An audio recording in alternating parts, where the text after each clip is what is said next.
Taiwan প্রণালীকে কেন্দ্র করে বিশ্ব রাজনীতি এখন এক বারুদের স্তূপে পরিণত হয়েছে। এশিয়ার পরাশক্তি চীন কি তবে কোনো এক বড় সংঘাতের প্রস্তুতি নিচ্ছে?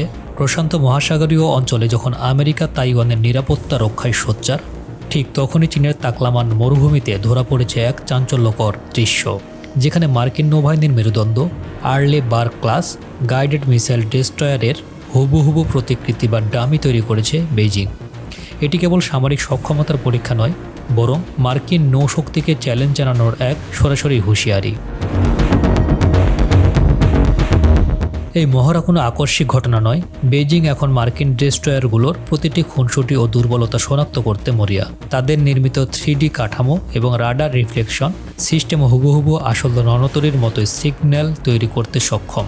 এই মরুভূমি এখন চীনের অঘোষিত পরীক্ষাগার, যেখানে তারা দূরপাল্লার ক্ষেপণাস্ত্র দিয়ে নিখুঁত নিশানার মহড়া চালাচ্ছে। সামরিক বিশ্লেষকদের মতে চীনের এই পদক্ষেপ ইঙ্গিত দিচ্ছে যে ইন্দো প্যাসিফিক অঞ্চলে মার্কিন আধিপত্যের মূলে আঘাত করার এক ভয়ঙ্কর রণকৌশল নিয়ে কাজ করছে তারা। মার্কিন নৌবাহিনীর এই ডেস্ট্রয়ারগুলো আধুনিক যুদ্ধের অজেয় প্রহরী হিসেবে পরিচিত। শত্রু ক্ষেপণাস্ত্র ধ্বংস, আকাশপথে হামলা প্রতিহত করা কিংবা ডুবোজাহাজ শনাক্তকরণ, এই রণতরীকরণ মার্কিন শক্তির প্রধান স্তম্ভ। আর চীন এখন এই স্তম্ভকেই গুঁড়িয়ে দেওয়ার গোপন ফর্মুলা নিয়ে কাজ করছে। কেন সমুদ্রের বদলে মরুভূমিতে এই অদ্ভুত অনুশীলন?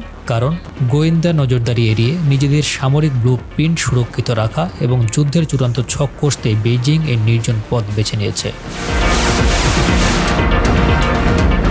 পরিস্থিতি এখন চূড়ান্ত পরিণতির দিকে। একদিকে তাইওয়ান ইস্যুতে আমেরিকার অটল অবস্থান, অন্যদিকে চীন তাদের অখণ্ডতা রক্ষার জেদ নিয়ে মরিয়া।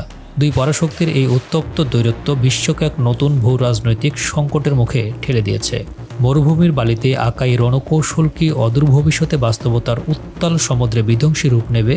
বিশ্বমঞ্চে একটাই প্রশ্ন, চীন কি সত্যিই আমেরিকার নৌ সাম্রাজ্য ধসিয়ে দেওয়ার মতো এক ভয়ঙ্কর ফাঁদ পেতে ফেলেছে? উত্তরের অপেক্ষায় থমকে আছে পুরো বিশ্ব।